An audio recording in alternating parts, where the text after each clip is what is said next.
Okay, so early this week, OpenAI released GPT 4.1.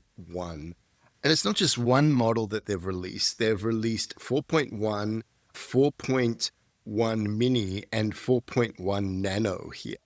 And in this video, I'm going to explain to you why these models probably aren't for you. And I'm basing this on the presumption that if you're someone that's watching a video like this, you're probably really focused on getting the latest models, the best models, etc. And really, the 4.1 models are not about being the latest models.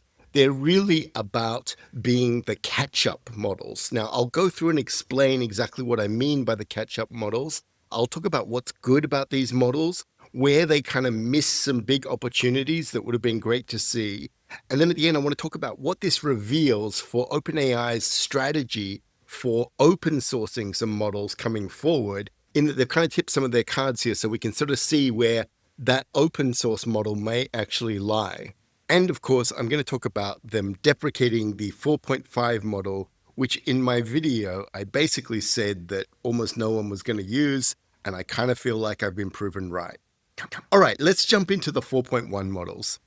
Okay, so the three models that they've released are GPT 4.1, GPT 4.1 mini, and GPT 4.1 nano. All of them actually on the surface look to be very good, strong models. The pricing seems very competitive with these. And on the whole, this is a step forward for the OpenAI ecosystem. Now, what do I mean by this ecosystem? I really think at this point in the game, we need to stop thinking about just purely one model this, one model that, comparing a model from one provider to a model from another provider. And really, we're looking now more at the whole ecosystem that OpenAI provides, or the ecosystem that Google's providing, or the ecosystem that Anthropic, etc., is providing. All of these providers now have multi-tiered models. They also have reasoning models. And a lot of it comes down to you picking the style of the model much more than just the pure intelligence of the model. So all three of these models released by OpenAI yesterday are catch-up models. Now, what do I mean by catch-up models? Basically, they're catching up to offerings that are already out there that are slowly chipping away at the huge lead that OpenAI's had. While for most of us, we might be using these models in startups or as independent developers, etc., the really big use of these kind of models now is moving much more towards the sort of enterprise level, where people are paying hundreds of thousands of dollars a month to run these models. And in fact, in some companies, millions of dollars a month to run these models. Now, in that game, OpenAI has a huge lead over everyone. For many of the Fortune 50 companies, you find that the calls to LLMs that they're doing often are sort of 90% to OpenAI and 10% to other things. So where people are using proprietary models, OpenAI has a huge lead. The challenge has been, over the last 6 months, people have been starting to chip away at that lead. So you've had Claude with their Sonnet models, the 3.5, 3.6, 3.7 models, slowly chipping away at the coding uses and a number of other things. You've had Gemini getting better and better right up to the Gemini 2.5 Pro model, which again, now people are starting to use heavily for code, heavily for reasoning tasks. Then combined with their search, etc., being able to use that to get the LLM to be able to extract information from the web and give you fully fleshed out responses there. Okay, so let's look at where these models are catching up. The first thing is context. So each of these three new models has a context window of 1 million tokens. This is bringing them up on par with the Gemini models. Now, the simple truth about this is that most of the calls that people are making to LLMs are nowhere near 1 million tokens, right? Most people are not even pushing above 100,000 tokens. And I think this is the reason why OpenAI basically delayed this so long, until they felt like, okay, we have to prove that we can do it as well. And I think that's the first thing that they've got here. The second catch up is latency. They've basically improved the inference of these models to make them much better at responding quickly. And especially with things like the nano model, this is really taking on models like the flashlight model. Their mini model is obviously taking on the flash model, etc., as we look at these. All right, so the third catch up here is coding. And this is something that clearly OpenAI has been behind for a while, in that people have been moving much more towards the anthropic models for coding. And especially as the whole sort of vibe coding movement has taken off, as the AI coding tools like Cursor, like Windsurf, like Ada have started to take off.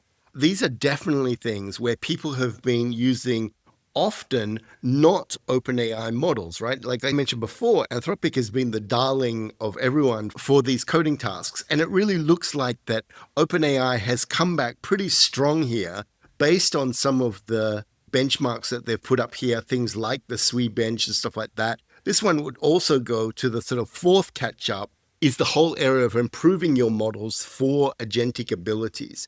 So that includes things like instruction following, but especially this sort of coding use in here.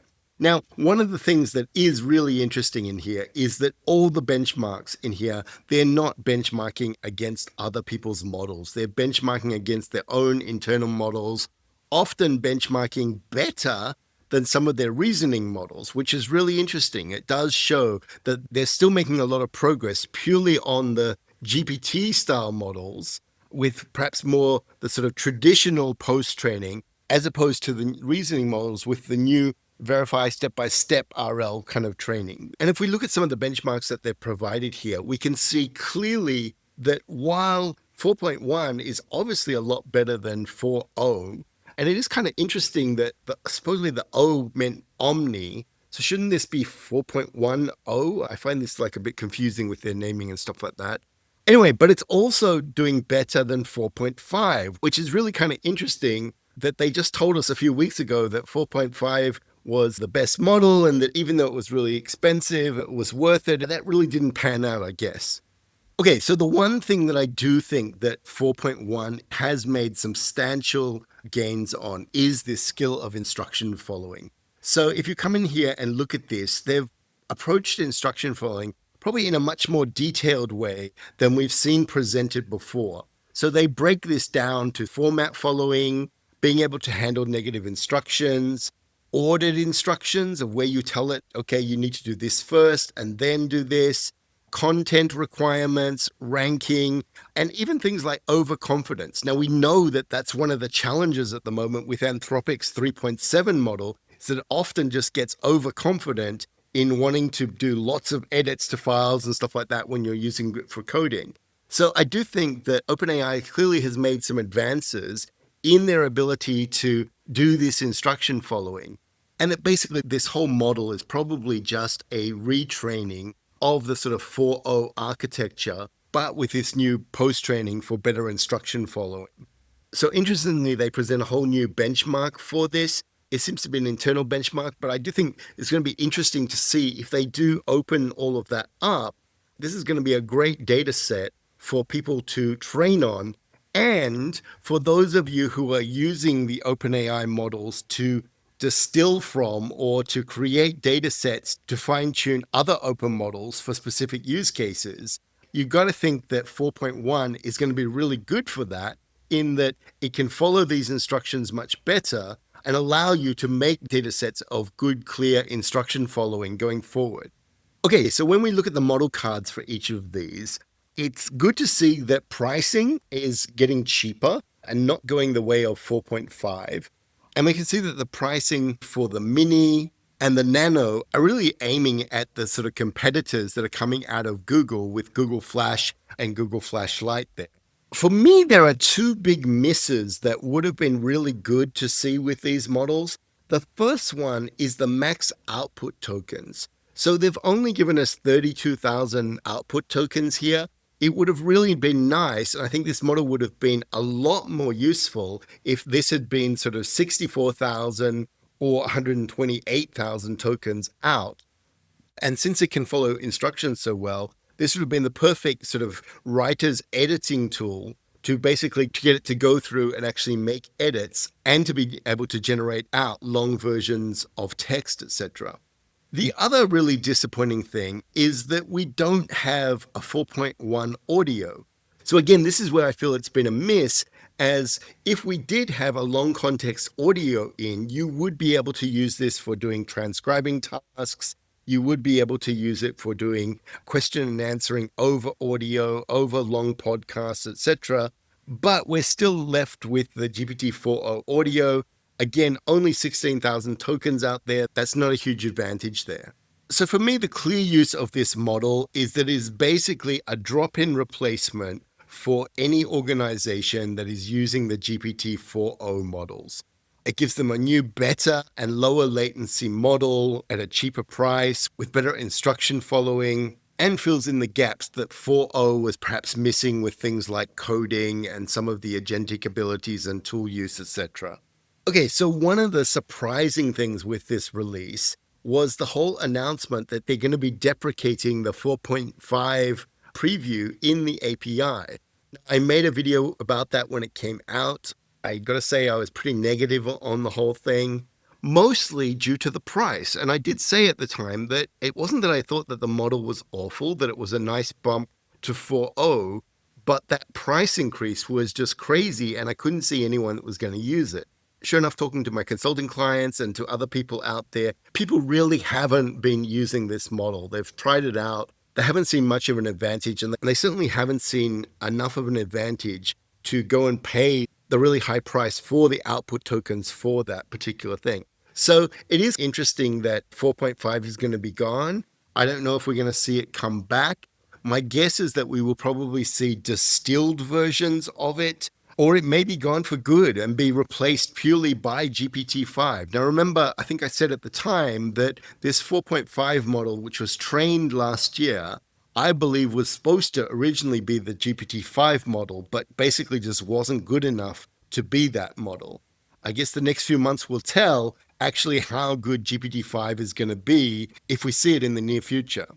Another thing that came out with these releases, which is really interesting and definitely worth you checking out, is the GPT 4.1 prompting guide. So in here, there's a whole bunch of different sort of thoughts around prompting, tool calls, a whole variety of different things. And they actually share the agentic prompt that they used for the SWE bench verified in here. So you can get a sense of how this was working, you can get a sense of how long this is as a prompt. I keep telling people again and again, don't write short prompts. As the tokens get cheaper and cheaper, you usually are going to have longer prompts that have very detailed instructions in them. And I feel like this prompting guide, and specifically the SWE bench example, really sort of break that down.